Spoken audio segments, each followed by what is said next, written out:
அடுத்தது 7ஆம் இடத்துல புத பகவான் இருந்தாருன்னா என்ன சார் பலன் சொல்றது? மனைவி வகையில பாத்தீங்கன்னா சில பேருக்கு பாத்தீங்கன்னா இந்த மிதுன லக்னம் வரும்போது அவங்க ரொம்ப டேலண்டடா இருப்பாங்க. ஓகேங்களா? டேலண்டடா இருந்தால் கூட லக்னாதிபதி போய் 7ஆம் இடத்துல உட்காந்துருக்காரு அப்படின்னா இவங்க டேலண்டா இருக்கிறத மனைவி டேலண்டா இருக்கிறதுனால இவங்களுக்கு பிரச்சனை ஏற்படக்கூடிய நிகழ்வுகள் இருக்குமான்னா இருக்கும். அதனால ஒரு அழுத்தம் இருப்பதற்குண்டான தன்மை, இவருடைய வேலை சுமை காரணமாகவே ஒரு அழுத்தமான ஒரு சுச்சுவேஷன் இருப்பதற்குண்டான தன்மை. சார் நான் பிசினஸ் பண்ண போறேன் அப்படின்னு இந்த பிசினஸ்னால பாத்தீங்கன்னா கருத்து வேறுபாடுகள் வருவதற்கு உண்டான தன்மை, இது எல்லாமே நடக்கும். ரெண்டு பேருக்கும் குடும்ப உறவில பாத்தீங்கன்னா ரெண்டு பேருக்கும் பிரச்சனை வருவதற்கு உண்டான தன்மை, இது எல்லாமே 7ஆம் இடத்துல இருக்கக்கூடிய புத பகவான் பண்ணுவாரானா கண்டிப்பாக பண்ணுவாருன்னு சொல்லலாம். அப்போ இந்த மாதிரி கருத்து வேறுபாடுகள் வரும்போது யார் பேச்சையும் கேட்க கூடாது. இந்த மாதிரி மிதுன லக்னம் வரும்போது அவங்க வீட்டுல அவங்க அம்மா பேச்சு அவங்க கேட்க கூடாது, நம்ம வீட்டுல நம்ம அம்மா பேச்சு நம்ம கேட்க கூடாது. கணவன் மனைவி உறவுல மட்டும் 7ஆம் இடத்துல குரு பகவானே இருக்கார் சார், ஏன்னா 7ஆம் இடத்துல கூறியவர் 7ஆம் இடத்திலே இருக்காரு, அது ஃபேவரபிளான நல்ல பலனை கொடுக்கக்கூடிய தன்மை இருக்குமா? இருக்கும். அதே மாதிரி 7ஆம் இடத்துல சுக்கிர பகவான் இருக்கார் சார்,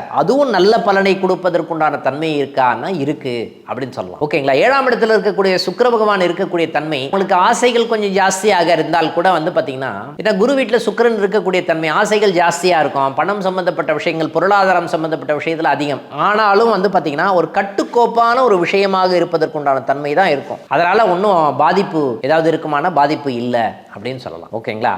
அதுக்கு அடுத்தது சனி பகவான் இருக்கிற தன்மை